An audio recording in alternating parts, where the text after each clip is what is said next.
Manusia hidup karena Allah beri kehidupan. Setiap manusia jatuh ke dalam dosa, maka ambang pintunya adalah hanya kematian. Oleh kasih dan kemurahan Tuhan, diberinya anaknya yang tunggal, supaya barang siapa yang percaya kepada Dia jangan binasa, melainkan beroleh hidup. Dan kita yang percaya sudah memperoleh hidup dari Tuhan. Lalu saya mau beri dua pertanyaan kepada saudara sebelum saya menyampaikan kebenaran firman Tuhan. Sebab seringkali kita kelihatan hidup tapi sebenarnya mati. Ya. Coba saudara jawab pertanyaan saya. Dalam satu minggu, Senin sampai Minggu, Senin, Selasa, Rabu, Kamis, Jumat, Sabtu, Minggu, ada dua hari yang kita tidak boleh pikirkan, yaitu hari apa? Hari mau? Hari jahat? Jawab. Dua hari yang kita tidak boleh pikirkan.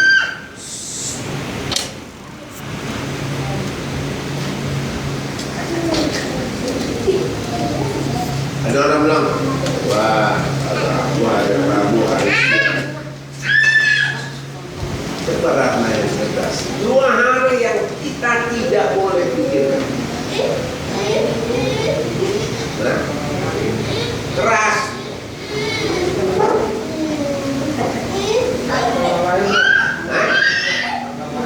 Tanggal harinya bukan tanggal lahir, harinya yang kita tidak boleh pikirkan. Senin, Selasa, Rabu, Kamis, Jumat, Sabtu, Minggu, 7 hari.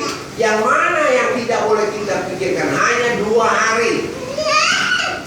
Hari kelahiran dan hari kematian. Hari kelahiran, hari kelahiran hari kamu hari apa? Hari mati kamu hari apa? Nah, ini harinya jelas. Pusing ya.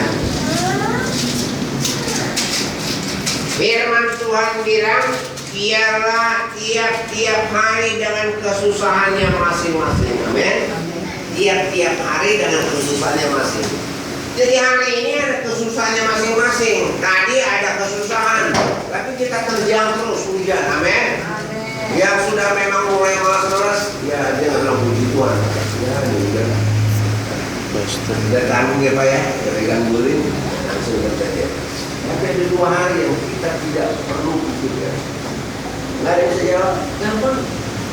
Saya udah kasih jawaban tadi. Biarlah tiap-tiap hari dengan kesusahannya masing-masing. Yang kita tidak boleh pikirkan, bukan kesusahannya, harinya. Bukan hari lahir, bukan hari mati, harinya. Hari Minggu nggak usah dipikirin. Yang tidak boleh dipikirkan adalah hari kemarin.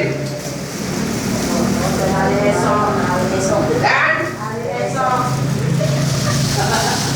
hari esok Tuhan punya kenapa kita? Yang kita pikirkan hari ini. Bagaimana Pak Mbak? Tapi besok sih orang naik utang itu urusan esok. Belum tentu kita hidup sampai besok. Amin. Jadi hari ini kita jalanin. Kenapa kita pusingin? Aduh, besok gimana mau mana aduh. Ya nggak ada hari lu ya karena aduh terus. Hari kemarin nggak usah dipikirkan. Aduh sih ya kemarin udah dapat 1 juta. Nggak usah, udah lewat. Ya, Tuhan bilang jangan pikirkan hari yang lalu. Ada ayatnya. Jadi 2 hari ini yang kita tidak boleh pikirkan. Esok hari udah serah Tuhan. Amin.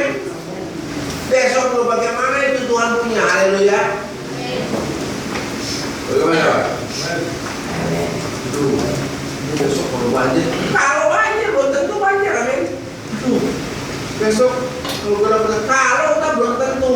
Jadi kalau saya pikirkan sekarang nih, sekarang lagi berbakti. Ini yang dipikirkan apa yang kita mau terima kebenaran firman Tuhan. Injil Lukas pasal 15. Hari ini aja dulu.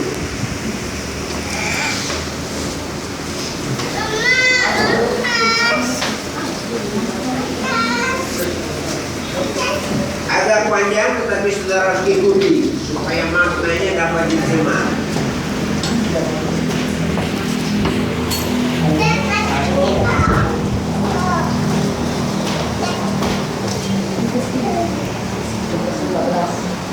15 ayat 11. Ayat ganjil wanita baca, ayat genap pria baca. Mulai ayat 11 sampai dengan ayat 23. 2, 3, ganjil wanita.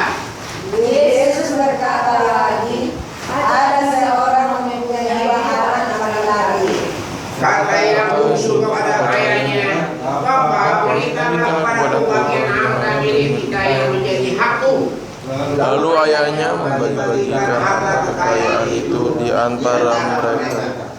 Beberapa hari kemudian anak bungsu itu menjual seluruh bagiannya itu, lalu pergi ke negeri yang jauh. Di sana ia memboloskan harta miliknya itu dengan hidup berkoyak-koyak.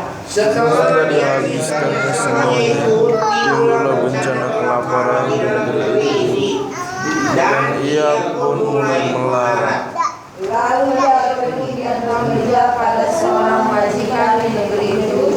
Orang itu menyuruhnya kepada untuk menjaga bagiannya. Lalu ia ingin mengisi perutnya dengan ampas yang menjadi makanan bagi itu, tetapi tidak seorang pun yang memberikannya kepadanya.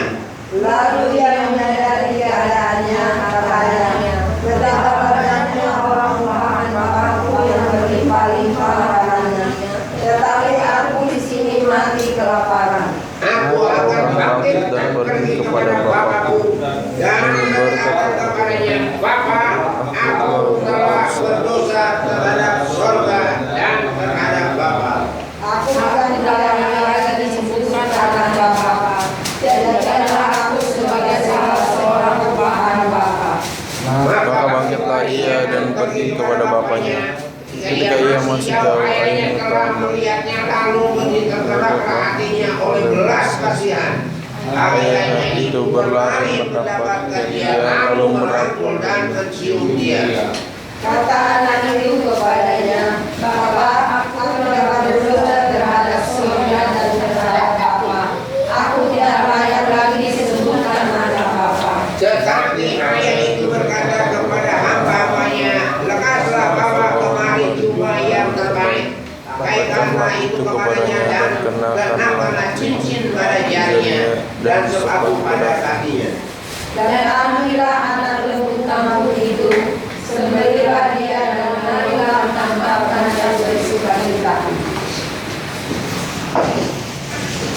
Ini adalah satu perumpamaan yang Yesus sampaikan.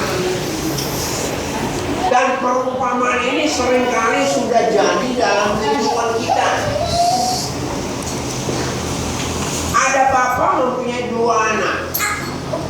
Yang satu anak menuntut haknya, harta bendanya.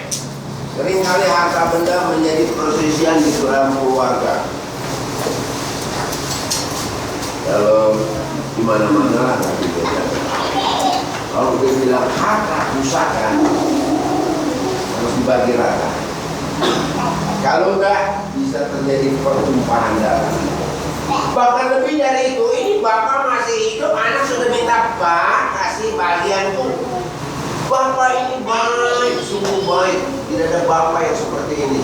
Kalau ada bapak ketemu anak, Pak, sebagian Pak, yang di Medan yang 12 hektar kasih saya, untuk banyak pahit lagi 3 hektar. Kira-kira seandainya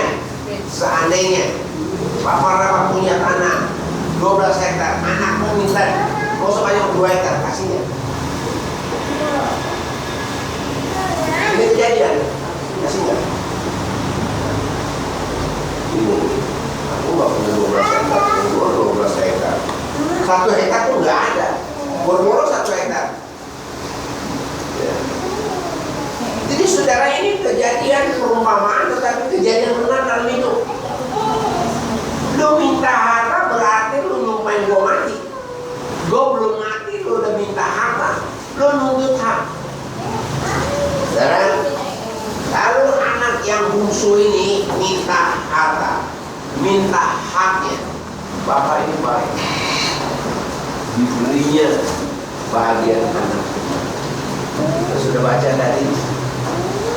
Lalu anak itu menerima bahagiannya dan dia jauh. Dia nggak mau dekat-dekat sama bapaknya. Dia pergi jauh dan firman Allah berkata, dia berfoya-foya. Akhirnya harta yang dimilikinya habis. Tahu ceritanya. Nah, waktu harta habis, dia orang ngabut. Mana dia pergi?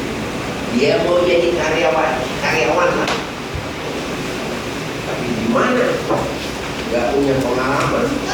Akhirnya dia masuk kepada satu peternakan dan bekerja di sana.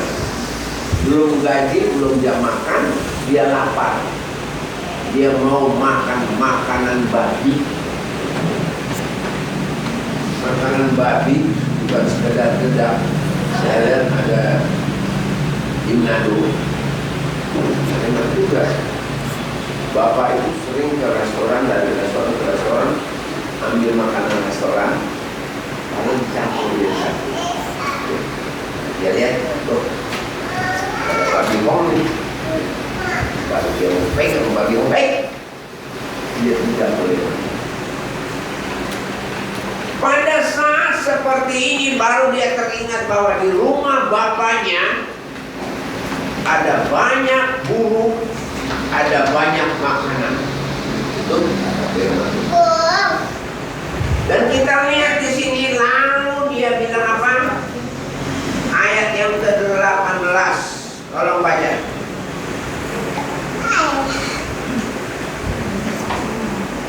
Ayat 18.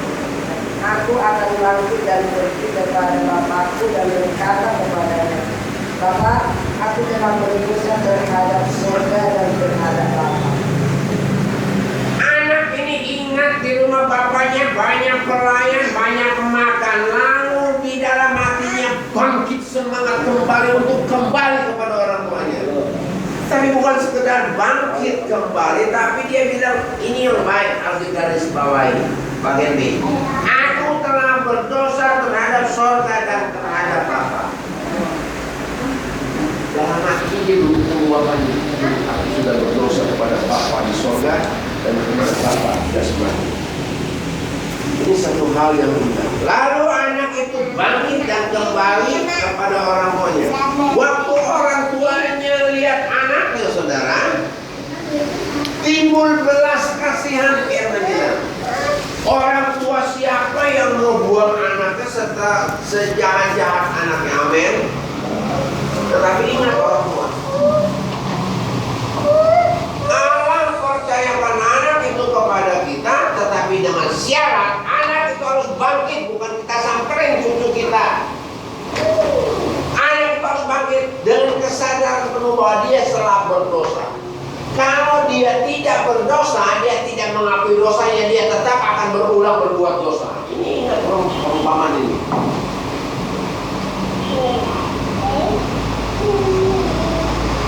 Kalau saya mau katakan saudara, ini peperangan orang tua di akhir zaman.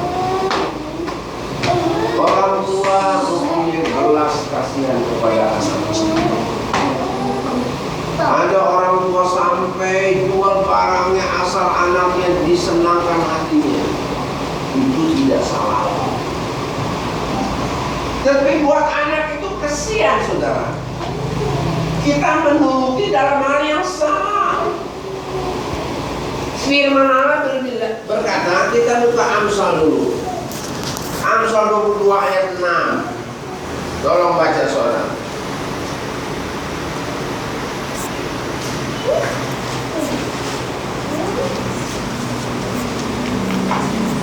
Amsal 22 ayat 6.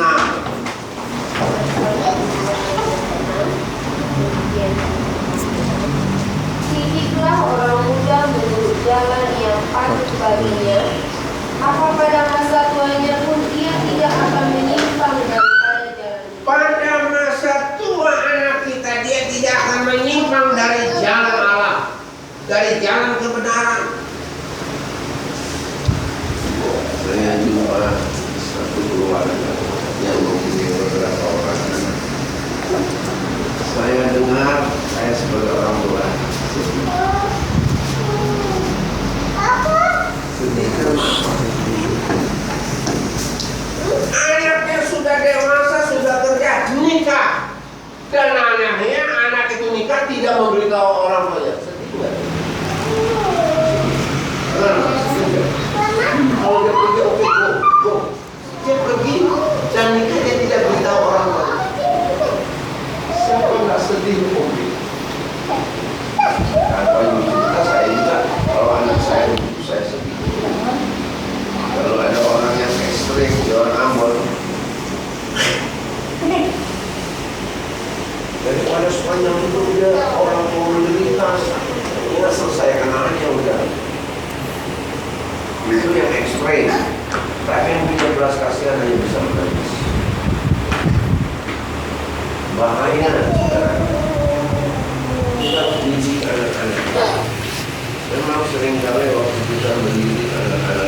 orang tua yang tidak mendidik anaknya, kalau anaknya di belakang hari terjadi seperti ini, mau nikah nggak kasih tahu orang tuanya, kira-kira salah siapa? Pak. Betul? Jadi jangan sampai terjadi dalam keluarga. Sebab kalau dia nikah, oke, happy, pesta. Sekarang zaman pesta dibangun untuk jalan. Ya betul lah Pak ya. Gedung mahal untuk jalan. Jadi saya bingung, saya pulang sudah membuat semua jalan sudah ditutupi. Kalau saya pulang jalan kotor. Firman Allah berkata, bagi mereka yang tidak seperti itu, kita bukan Yesus. Yesus tenang. Tentu dalam perjalanan hidup kita, kalau Tuhan sayang dan kita terpelihara sampai masa tua, kita ingin gendong cucu. Itu kerinduan orang tua. Tetapi kalau orang tua tidak mendidik, cucu itu jadi juri. Saya harus beritahu karena di zaman ada roh pembangkangan antara anak dan orang tua. Efesus 6. Tolong baca ayat 1, 2, dan 3.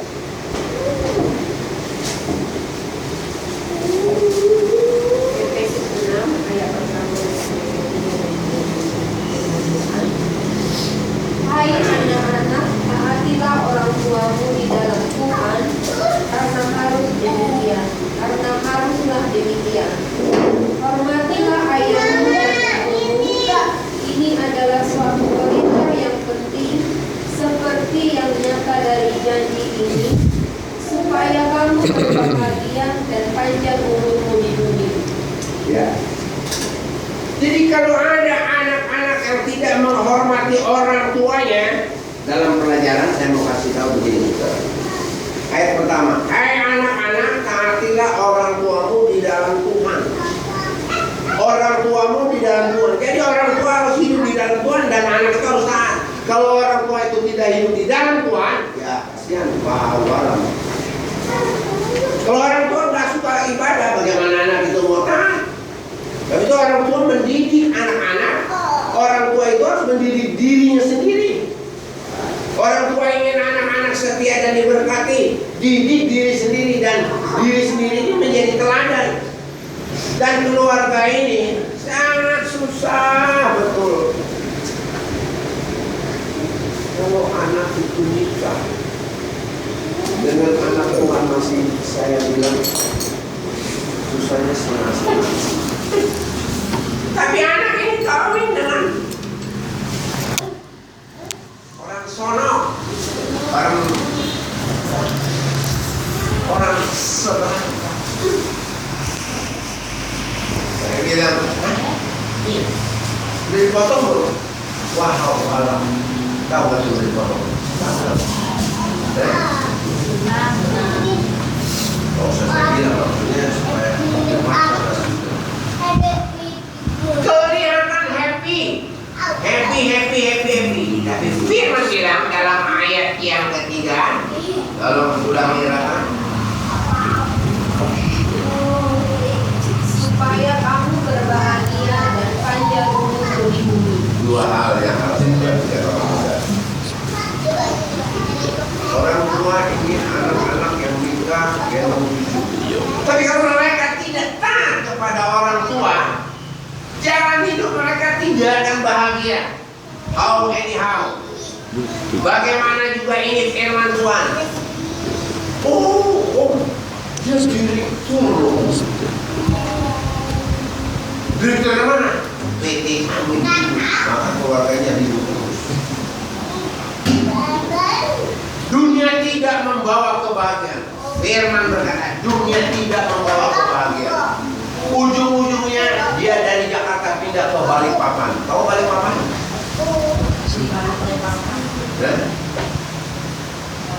Ini bilang supaya mereka berbahagia dan panjang umur. Ini satu pelajaran buat kita dalam keluarga dan orang muda. Hati-hati.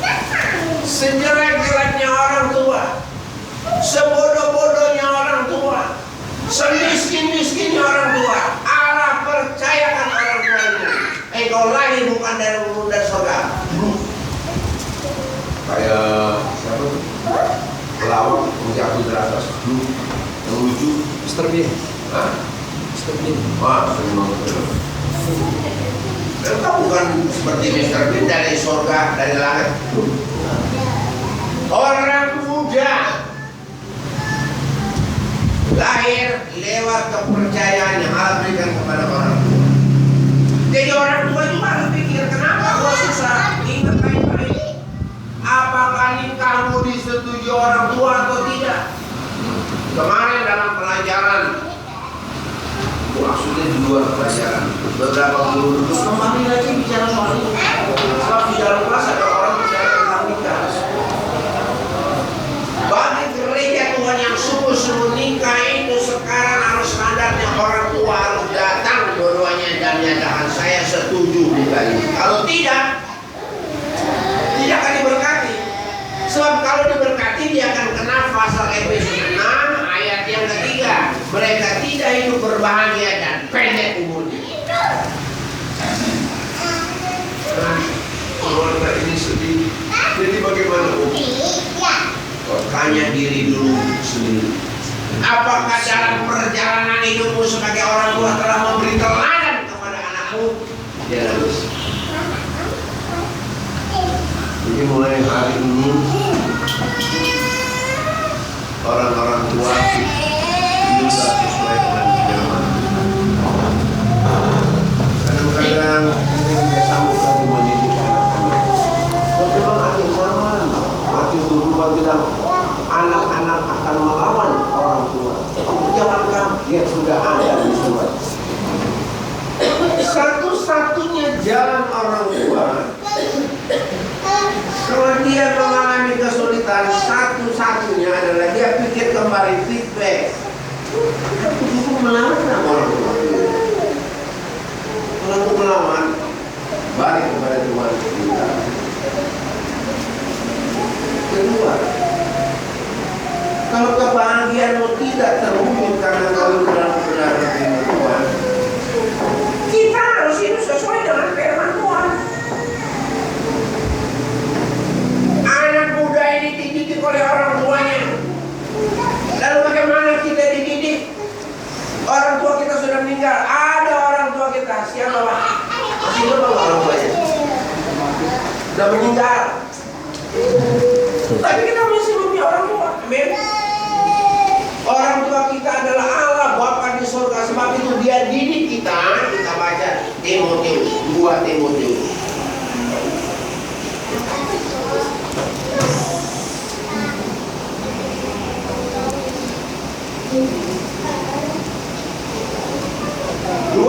Pasal 3 ayat 16.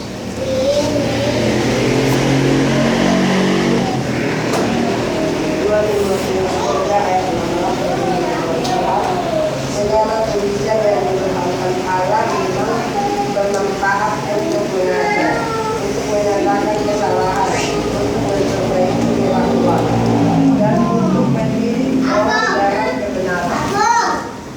Bapak kita sudah kasih tahu ini, aku didik engkau dengan firman Tuhan. Roma 1 ayat 1 bilang firman itu sangat berkuasa. Firman itu adalah kekuatan Allah. Nah kalau kita baca kita tidak lakukan berarti kita melawan Bapa di surga. Dan kalau kita melawan orang tua kita, ingat itu Efesus, tidak akan bahagia.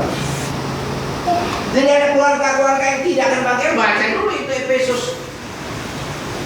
Kita orang tua udah meninggal, oke, tapi ada Bapa di surga yang mendidik kita lewat kebenaran firman Tuhan. 2 Timotius pasal 3 ayat 16. Tulisan yang dilakukan Allah memang bermanfaat untuk mengajar, untuk menyatakan kesalahan. Kalau firman udah tegur kita salah, ngakui. Kenapa sih?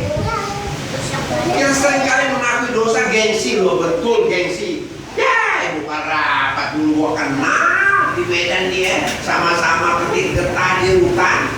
Ya, saya ingat satu perkara. Satu jemaat, sebut saja jemaat di Cipra. Suaminya sudah almarhum, tinggal istrinya. suami istri ini masih mengembalakan satu jemaat dengan masa muda. Tidak begini. Nana ibu gembala, kita nggak bisa tuduh Nana. Kita tahu Nana punya kartu, kita tahu Nana punya belang. Bagaimana sih? Kalau Tuhan sudah lantik seseorang, tunduk kepada dia, salah benar urusan Tuhan, amin. Akhirnya apa? Bisnisnya gagal. Kenapa? Ya, Tuhan lantik temannya jadi gembala, dia nggak mau yakin. Dia mencari gembala besar-besar. Biasanya itu gembala domba, dia mencari gembala sapi atau gembala gajah itu. Firman Tuhan yang menuntun kita, mengajar kita. Kalau firman Tuhan kita salah, apa salahnya sih? Apa-apa? I'm sorry my dear. Kemarin saya salah apa-apa. Minta maaf berat ya? Berat. Kenapa berat? Aduh saya lupa Tuhan. Suaminya apa ya? Tapi saya baru pikir ke bakti saya lupa. Satu ke bakti ya, amin. Minta maaf itu berat ya? Gak usah orang lain, suami istri minta maaf berat gak? Gue yang cari makan, amin. Tapi gue masak kan? Oke, udah. Kebetulan kita kabar tsunami datang di Jakarta, masuk surga dua-duanya kan? Soal kecil, gak mau maaf kan? Akhirnya mereka berada di Balikpapan, bukan kota di Kalimantan. Di Balikpapan. Memang saudara, Yesus datang untuk mengampuni dosa. Kita mengampuni orang lain sangat sulit. Sebab apa? Firman Allah bilang, dia mengajar dan menyatakan kesalahan untuk memperbaiki kelakuan. Bagaimana Mama Eli, amin? Tidak mudah. Tapi kalau kita hidup di dalam Tuhan, sangat mudah. Guru itu bilang begini, beberapa guru, saya sendiri, satu saya buka, satu kembali. Dia kan kembali memberat itu. Ya, berapa berat sih? Sekarang saya mau tanya nih Pak Bobar, mengampuni orang dan mengangkat tuak 1 gram yang kita Rasulullah mana yang lebih berat?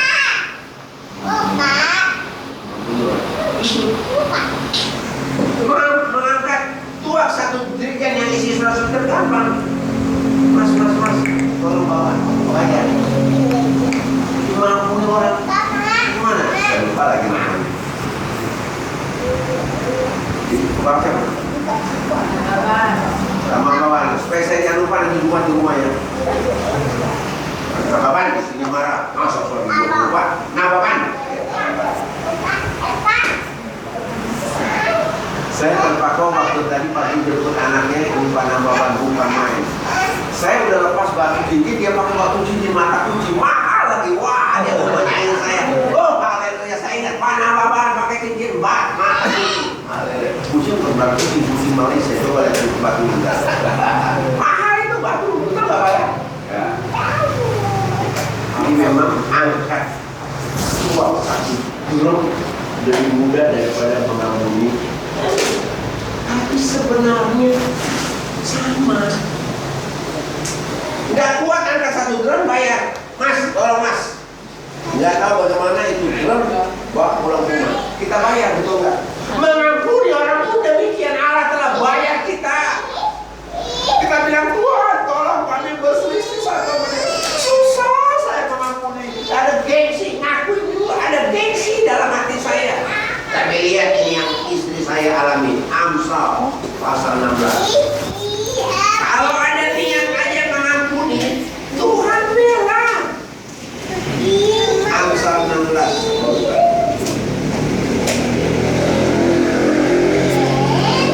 Ayat 7.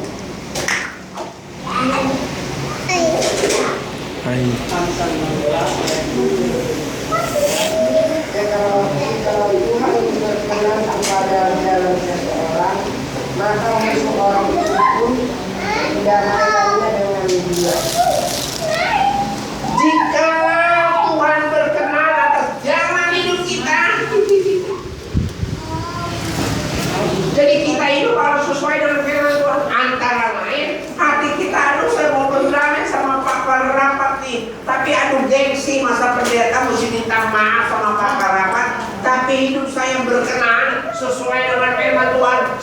dia beribadah dan sebagainya. Tuhan lihat, oh jalan ini sudah berkenan nih hambaku. Lalu dibilang ini, maka musuh orang itu pun didamaikannya.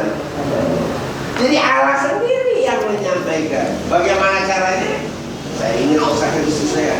Itu orang marah-marah, ampun sama istri saya.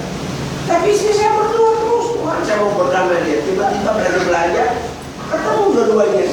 Dia dulu tegur karena jalan hidupnya sesuai dengan kehendak Tuhan.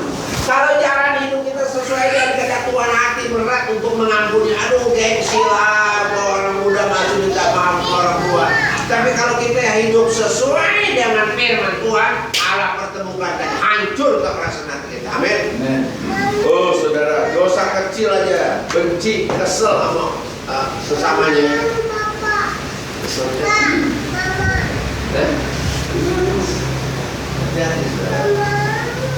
Halo, itu teman kuliah. Kita sama Tuhan harus sama. Kapan kira-kira Pak Namawan kalau ada ini? Kapan kau mati? Tahu nggak? Jawaban kerajaan aku mati. Ada yang dulu tiba-tiba mati. Kapan kau mati tahu nggak?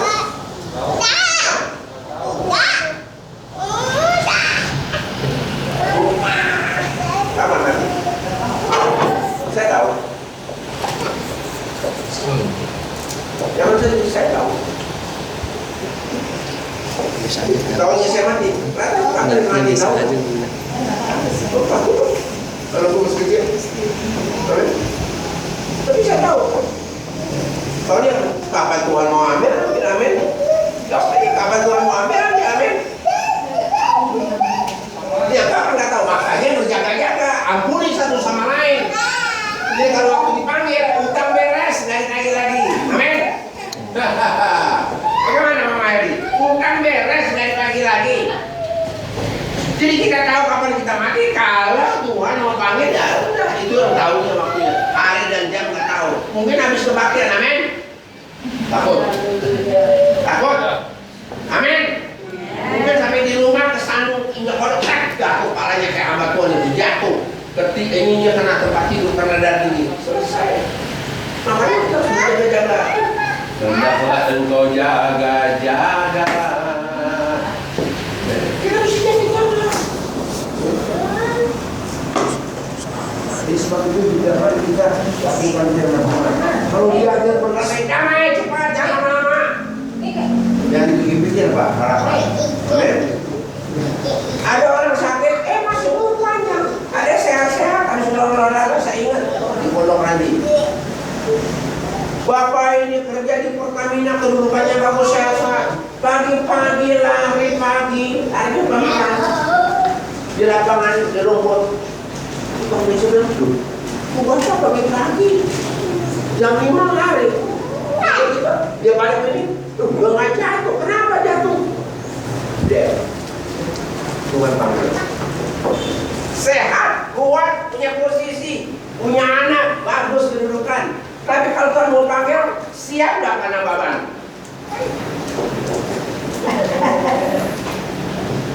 Saya tantang. Siapa kita nggak tahu. Apalagi ini duduk-duduk. Kalau Tuhan mau panggil, bagaimana Fel? Kasih nggak?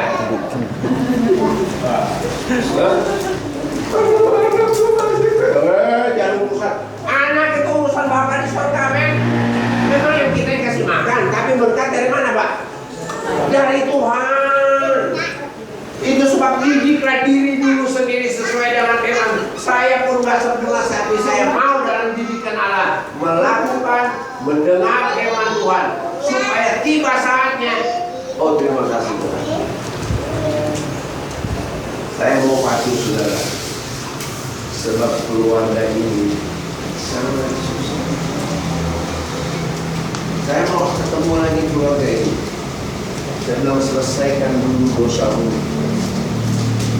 Karena gue tidak menjadi contoh waktu masih happy dengan anak-anakmu.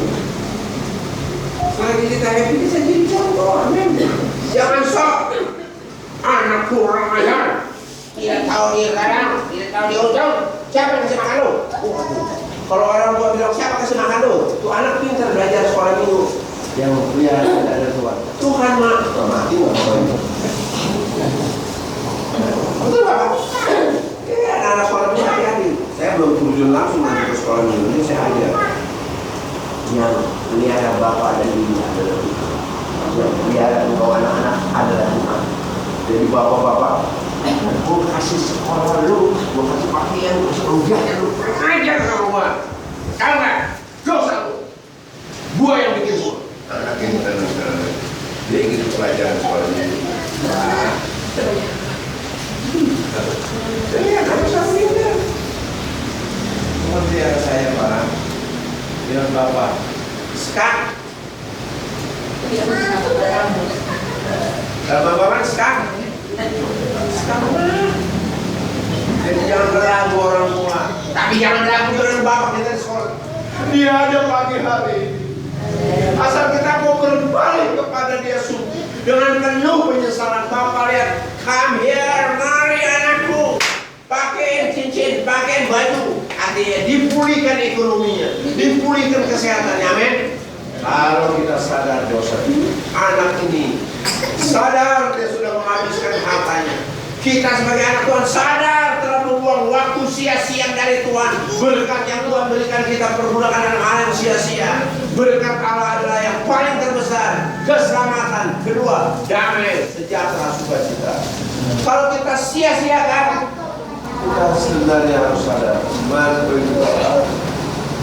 Anak ini berbalik, tadinya memakan ampas babi tidak bisa, makan babi tidak bisa. Tapi waktu dia sadar, dia berbalik dengan penuh penyesalan. Apa dia bilang? Saya kasih pakaian, kasih cincin, kasih. Artinya dilengkapi, dipulihkan. Kita perlu dipulihkan pagi hari ini oleh Tuhan. Semua yang kita perlu, Bapak tahu, Bapak suruh anak yang lain, pakai dia, kembalikan. Kita sering gaduh. Gue ambil berdua pergi pasar. Kenapa mesti nangis? Sadari akan diri sendiri bahwa Allah yang melihara kita. Sebab itu saya katakan kepada kita, jangan mampu dengan diri dan keberadaan. Saya mengambil satu ilustrasi.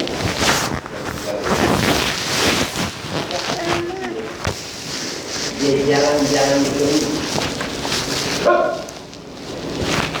Dia tangkap cakung. Cakung ini kau bilang itu betul? Itu mati. Taruh aja ya, turun. Kau bilang mati dia lepas. Jadi hidup mati engkau, keberkatan atau kemalangan di tangan Tuhan. Sekarang putuskan supaya waktu engkau kembali kepada Tuhan. Kita baca lagi ayat yang terakhir, Lukas pasal 15. Ini ilustrasi hanya ulangan saya pernah kasih. Lukas pasal 15. Saya baca bosnya. Ayat yang ke-23. Dan ambillah anak lembu tahun itu, sembelihlah dia, dan marilah kita makan dan bersuka. Pagi hari ini anak domba sudah tersembelih di kayu salib, yaitu Yesus Kristus. Kita akan pesta pagi hari ini. Tangan Allah yang mengampuni kita, tangan Allah yang membebat luka hati kita, tangan Allah yang memberi damai kepada kita. Tangan itu sudah terpotong-potong menjadi roti sorga. Kita akan nikmati pelayanan Tuhan dengan penuh sukacita.